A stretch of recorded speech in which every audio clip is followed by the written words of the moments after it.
Buenos días, buenas tardes o buenas noches a todos nuestros estudiantes de CETESA. Estamos aquí en la tercera semana. Estamos ofreciendo nuestra primera presentación o primera interlocución de esta tercera semana, que está basada en un estudio panorámico del Evangelio de San Mateo. Ya hablamos bastante acerca de las generalidades, pero ahora nos vamos a detener propiamente en un bosquejo del Evangelio de San Mateo, que va a ser bastante breve, puesto que muchas de las cosas importantes que hemos dicho acerca de los evangelios ya han sido dichas en nuestra presentación anterior acerca del Evangelio de San Marcos. Bien, vamos a comenzar aquí por nuestra primera diapositiva, que nos habla acerca de trasfondo de este evangelio. Ocupamos nuevamente y le damos el crédito al estudioso Arturo Pérez, quien nos ha provisto de esta presentación en PowerPoint. Bien, en la siguiente diapositiva, o sea, la número 2, aquí encontramos un bosquejo del contenido del Evangelio de San Mateo. Hay algunos elementos, como ya lo dijimos anteriormente, que son muy similares a los de Marcos que presentamos en nuestra clase anterior, pero que son muy particulares en este caso del evangelista Mateo. Aquí tenemos el bosquejo. Tenemos una introducción, o sea que el evangelio nos da una introducción que es mucho más extensa que la de Lucas, y que lo hace con el propósito de ligarnos con el Antiguo Testamento, y esa es la razón por que se ubica como primero en el Nuevo Testamento, puesto que liga la trayectoria histórica y la herencia histórica que trae del Antiguo Testamento. Luego vamos a discutir aquí el tema, o sea, cuál es el elemento central de este evangelio. Luego vamos a hablar del autor, de la fecha de este escrito, es una fecha probable siempre, de los destinatarios y luego del contenido del libro. En un resumen, igual que lo hicimos con San Marcos, vamos a hacer un resumen de los principales elementos que contiene el libro. Y por último, como de costumbre, hacemos un resumen también de las peculiaridades, o sea, de aquellos elementos que narra o que bosqueja San Mateo, que son únicamente de él. Bien, pasemos a la siguiente aquí. En la introducción, como este evangelio, dijimos, liga la escritura del Antiguo Testamento con el Nuevo Testamento, nos vemos en la obligación de explicar qué significa evangelio. Yo creo que usted ya lo conoce. Evangelio del término evangelion en griego significa buena noticia. Está desglosada por estos términos: eu, bueno; angelos, mensaje. Entonces, evangelio significa buen mensaje, buenas noticias, buenas nuevas. ¿Cuáles son estas buenas nuevas? Que Dios envió a su Hijo para rescatar al mundo perdido, para que todo aquel que en él cree no se pierda, sino que tenga vida eterna. Aunque esta expresión es de San Juan, la abrazan también de otras maneras y en otro lenguaje los demás evangelistas. Los 4 evangelios no son meras biografías, como ya dijimos, sino que nos explican el propósito de la vida, ministerio, muerte y resurrección, para convencernos de nuestro pecado y llamarnos al arrepentimiento. Sigamos. ¿Cuál es el tema central de Mateo?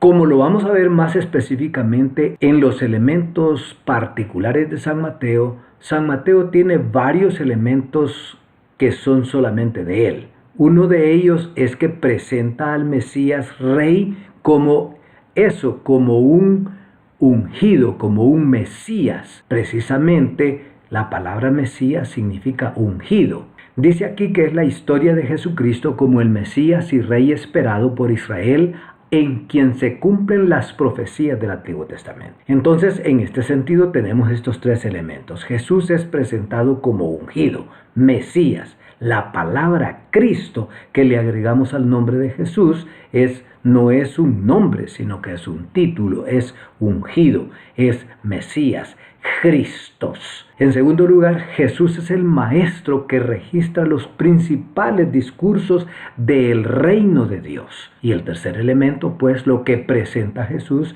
como rey es los principios, la constitución, las bases, los preceptos de este reino de Dios. Sigamos. Autor, fecha, periodo histórico. Naturalmente, todo mundo le da el crédito, y aquí no hay discusión ni antigua, ni moderna, ni posmoderna, de que el autor es el Leví, a quien el Señor habría llamado de entre los bancos o el banco de los cobradores de impuestos.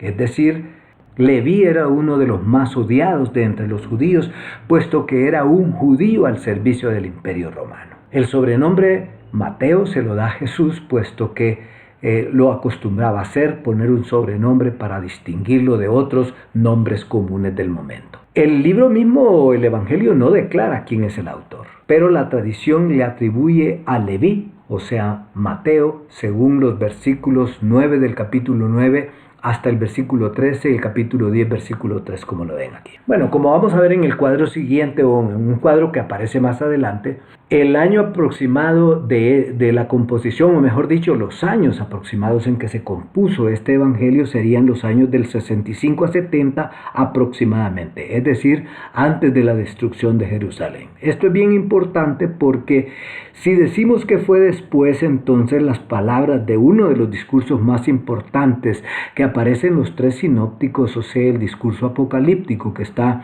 en los capítulos 24 y 25 de este evangelio, entonces no tendrían sentido de predicciones proféticas, porque las habría dicho Jesús después de que sucedieron, y eso no tendría sentido. Bien, algunos estudiosos dicen que probablemente el Evangelio de San Mateo se escribió en hebreo, dicen algunos, o por lo menos en aramaico o en arameo, en lugar de griego. Y algunos aseguran que probablemente fue traducido del arameo al griego. El Evangelio de San Mateo es uno que narra desde el nacimiento de Jesucristo hasta su resurrección. Es un compendio bastante completo, puesto que habla del nacimiento de Jesucristo, aunque los datos que contiene Mateo son muy diferentes, comenzando con la genealogía de San Lucas, que son los únicos dos que nos presentan una genealogía de Jesucristo. Pasemos más adelante. Aquí tenemos el cuadro, un cuadro sinóptico, pues, en donde se nos muestra la producción de los materiales nuevo testamentarios, y en donde se nos coloca, como ya habíamos visto en el caso de Marcos, tanto el Evangelio de Marcos, pero subrayando aquí el Evangelio de Mateo, aproximadamente en este periodo desde el 61 en delante. Es importante notar también que, igual que como en el caso de Marcos, muchas de las epístolas ya habían sido escritas cuando surgió el Evangelio de Mateo como literatura o como pieza literaria. Santiago, Gálatas, Tesalonicenses, Corintios, Romanos, Colosenses, Filemón, Efesios, Filipenses, todas estas epístolas de Pablo ya habían sido escritas en este cálculo cronológico de cuándo había sido escrito el Evangelio de San Mateo. Pasemos a la siguiente. Aquí encontramos, como lo hicimos en el Evangelio de Marcos, porque el autor de esta presentación de PowerPoint, pues es su estilo, y es un estilo bastante bosquejado y útil. Encontramos aquí en este bosquejo que entre los años 65 y 70 aparece Mateo, juntamente con Hechos, Lucas, Primera y Segunda Timoteo, Tito, las epístolas de Pedro, Judas y Hebreos en este periodo. Bien, también encontramos juntamente, como lo hicimos anteriormente, algún relacionamiento de los sumos sacerdotes y de los procuradores que gobernaban Judea, que estaba anexada a la provincia o al territorio de Siria en este tiempo. Abajo encontramos una relación con los emperadores del Imperio Romano que fungieron en este cargo durante el desarrollo de estos escritos del Nuevo Testamento. Es decir, que durante los años 65 a 70, como lo tenemos aquí, el emperador habría sido Nerón, y luego sería sucedido por Vespasiano. Nerón es una persona bien importante porque, como dijimos, en el tiempo de la redacción de este evangelio también se llevaba a cabo el desarrollo del ministerio de Pablo, quien murió bajo el imperio o bajo el gobierno de Nerón. Seguimos adelante. Destinatarios. ¿De qué hablamos cuando hablamos de los destinatarios? Pues hablamos acerca de a quienes tuvo la intención el evangelista de escribir este evangelio. Pues es bien claro que los destinatarios fueron los judíos, porque este evangelio se dirige prácticamente a personas, a una sociedad que habría conocido de primera mano las doctrinas, los discursos, los principios teológicos, la historia del Antiguo Testamento. Entonces los judíos.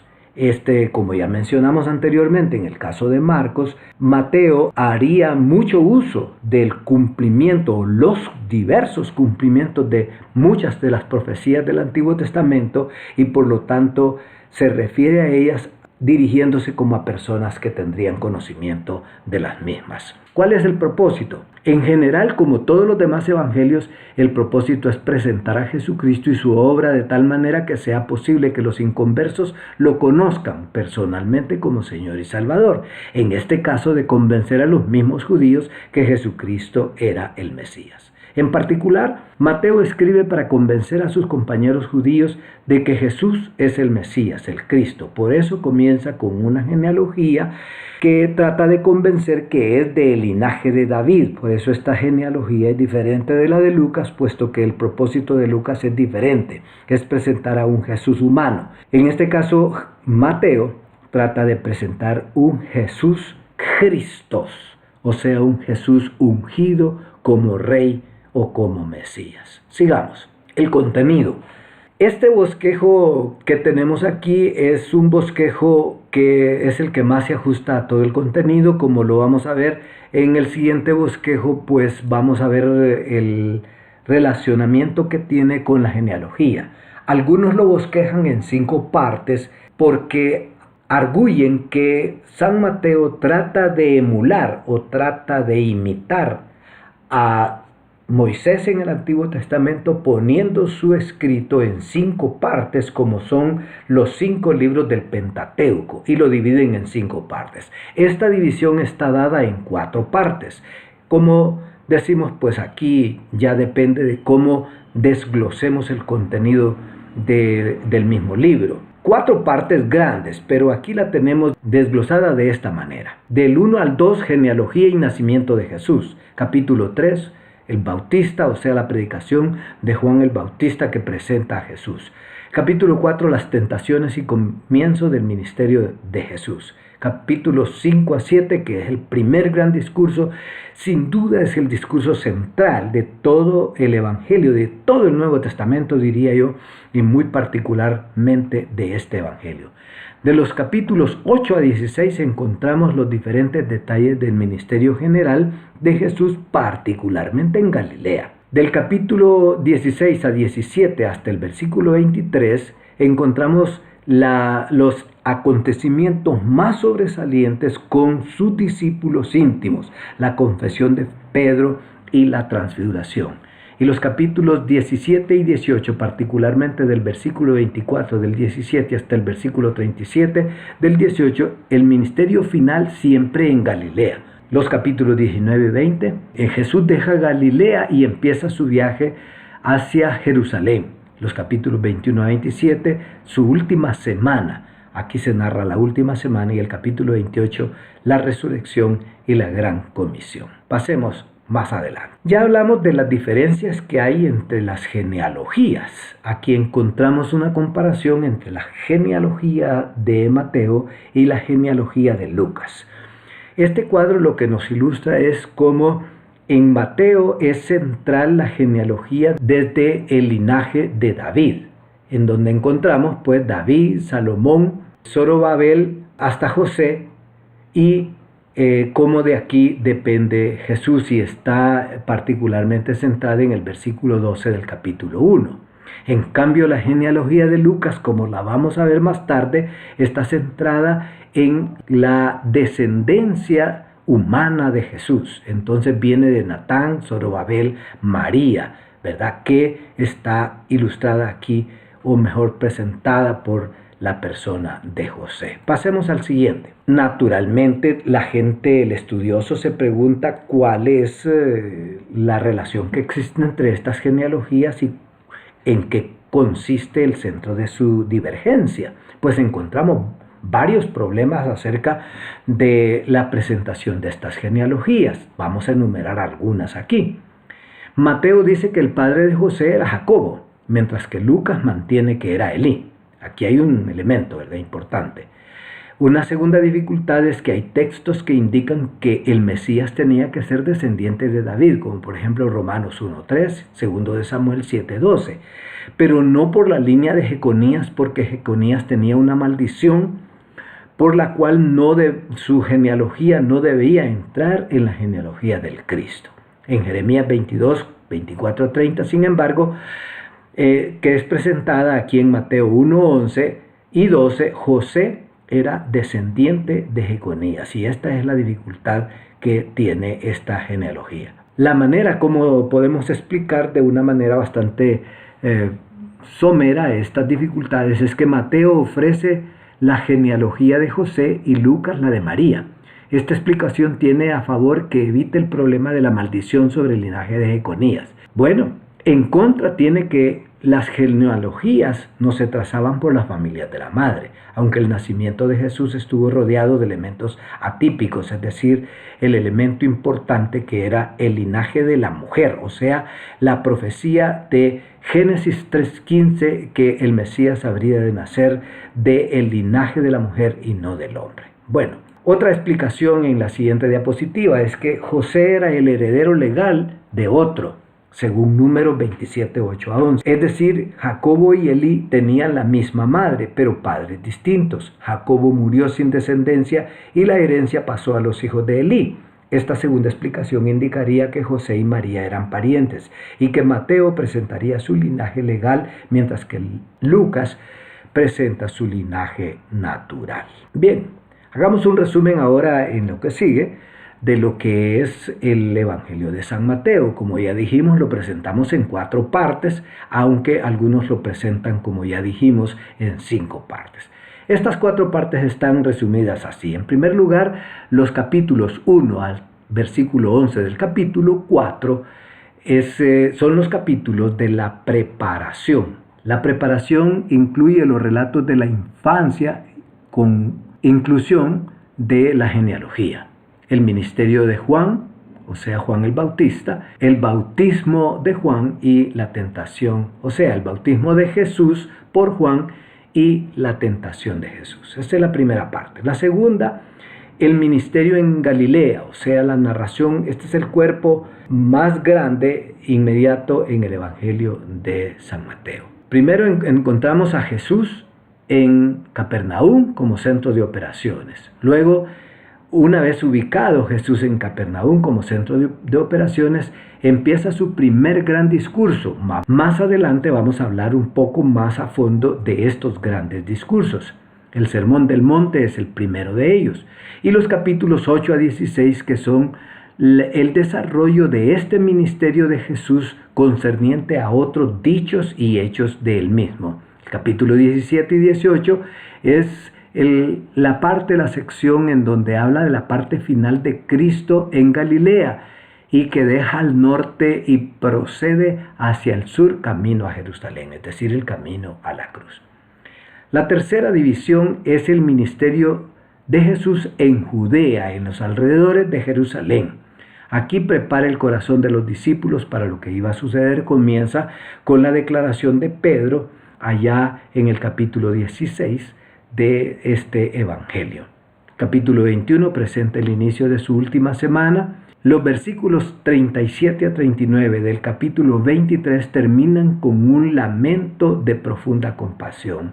Este es un elemento bien importante. Y los capítulos 26-28 que tratan de la culminación de todas las profecías del Antiguo Testamento cumplidas en el Salvador. Y el último, es la última división, es la Gran Comisión, capítulo 28, 16 hasta el 20. Este epílogo lo incluye Mateo como el tema más sobresaliente de la parte final de su evangelio, puesto que aquí encomienda a Jesús a los discípulos el trabajo que ellos habrían de hacer. Pasemos más adelante a la siguiente.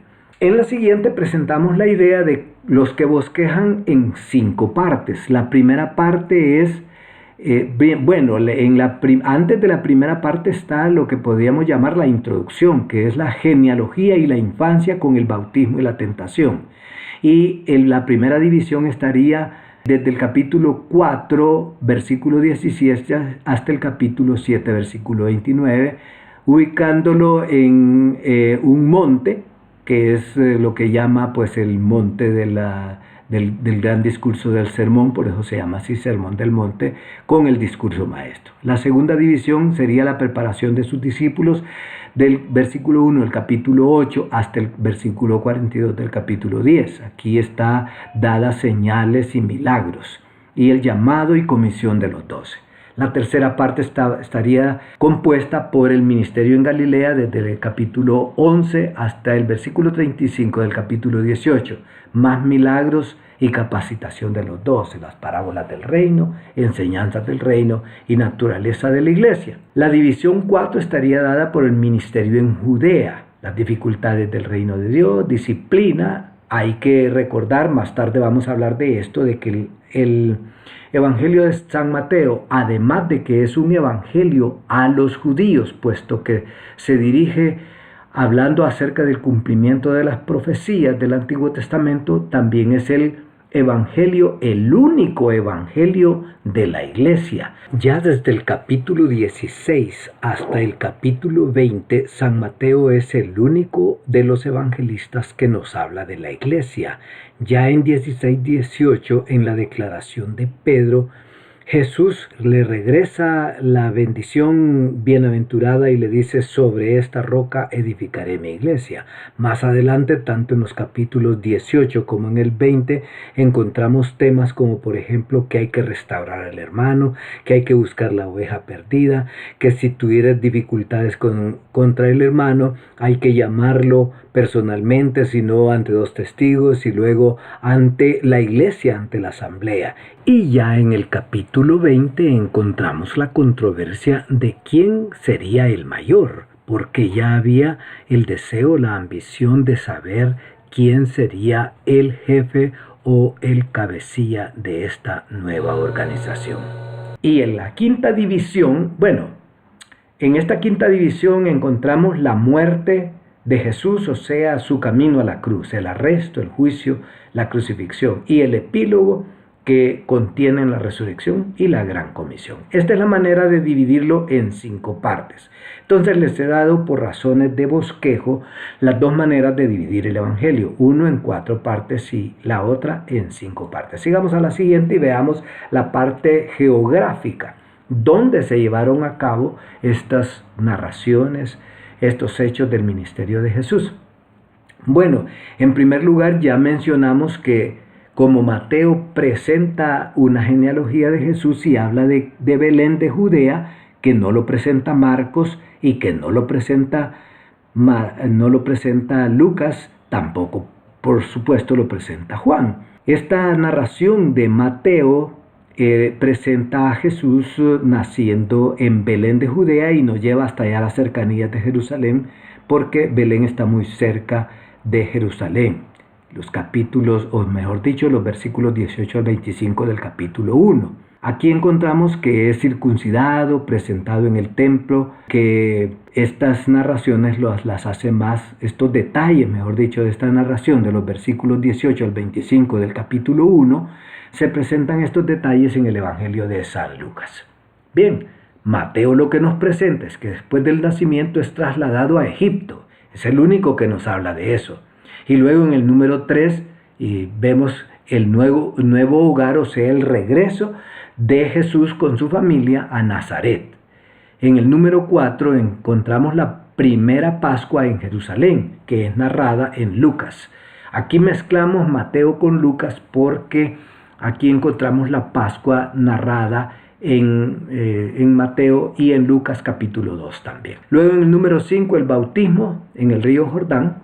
lo encontramos en el capítulo 3 y luego tenemos la salida al ministrar en el capítulo 4, ya ministrar en el acontecimiento de la tentación antes de seguir su ministerio. Luego su ministerio en Galilea, número 6, capítulo 4, versículos 12 a 17. Número 7, ministerio a los alrededores de Galilea. Otra vez debo de enfatizar que Mateo aquí, juntamente con Lucas y Marcos, también nos narran de una manera bastante detallada su ministerio en Galilea. Eso es bien interesante porque él posó su morada precisamente alrededor del lago de Genezaret, particularmente en la ciudad de Capernaum.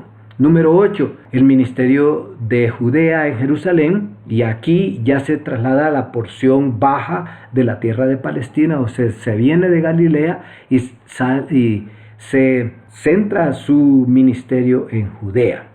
Aquí encontramos un elemento importante que habla del ministerio alrededor de Perea, que solo se narra en el capítulo 10 de San Juan. Y no solamente el capítulo 10, 11 de San Juan, y también se narra en el capítulo 17 de Lucas. Bueno, luego la entrada en Betania, que no se narra en Mateo, y la crucifixión que se narra y la resurrección que se narra en los capítulos 24 a 28.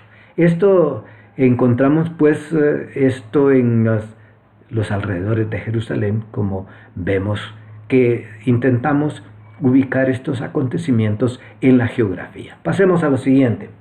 Esta es la última parte, puesto que aquí vamos a hablar de las peculiaridades. Ya hemos referido algunos elementos que tratan de estas peculiaridades. En primer lugar, Mateo es el evangelio de la iglesia, ya lo mencioné. Capítulos 16 hasta 20, diría yo.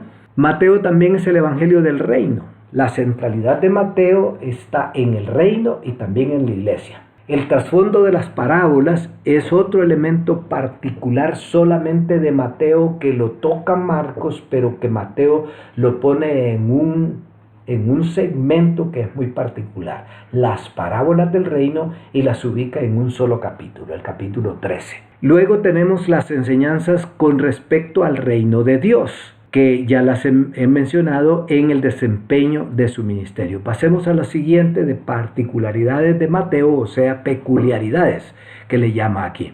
Palabras, ideas y características. Mateo es el evangelio del rey. Por eso, en el Sermón del Monte, que es el primero de los grandes discursos, según algunos estudiosos, Mateo trata de presentar a Jesús como el otro Moisés, el Mesías que es superior a Moisés, puesto que reestablece la constitución del reino.